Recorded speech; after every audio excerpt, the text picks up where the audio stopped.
नमस्कार, मैं हूं प्रथमेश और आप देख रहे हैं X7 न्यूज। कोरोना के भारत में प्रवेश करने के बाद एहतियात के तौर पर लॉकडाउन लगाया गया था। इसके बाद देश की आर्थिक चक्र में भारी गिरावट आई। कई उद्योग, व्यवसाय और व्यापार बंद हो गए। बेरोजगारी, महंगाई और देश की जीडीपी में गिरावट हुई। लॉकडाउन प्रतिबंधों को धीरे धीरे हटा लिया गया। आर्थिक चक्र फिर से शुरू होते ही भारत समेत कई देशों पर कोरोना की दूसरी लहर का प्रभाव पड़ा। जहां कोरोना की दूसरी लहर का कहर जारी है, वहीं देश, उद्योग और व्यापार में सुधार होता दिख रहा है। चालू वित्त वर्ष की पहली तिमाही में देश की अर्थव्यवस्था में 20.1% की विकास दर दर्ज है। केंद्र सरकार द्वारा पहली तिमाही के आर्थिक आंकड़े जारी किए गए।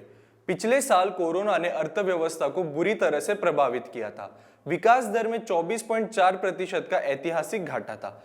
कहा जाता है कि सरकार अर्थव्यवस्था की बिगड़ती स्थिति को उलटने में सफल रही है। पहली तिमाही में जीडीपी 20.1% बढ़ी।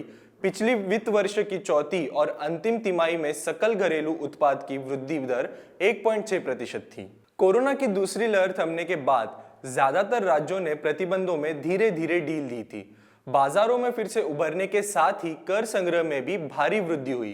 पहली तिमाही में अर्थव्यवस्था का प्रदर्शन उम्मीद से थोड़ा कम रहा। हालांकि जुलाई के बाद अर्थव्यवस्था तेजी से बढ़ रहा था। कोटक महिंद्रा बैंक के वरिष्ठ अर्थशास्त्री उपासना भारद्वाज के अनुसार अर्थव्यवस्था में भी तेजी आएगी जब टीकाकरण में भी तेजी बढ़ेगी।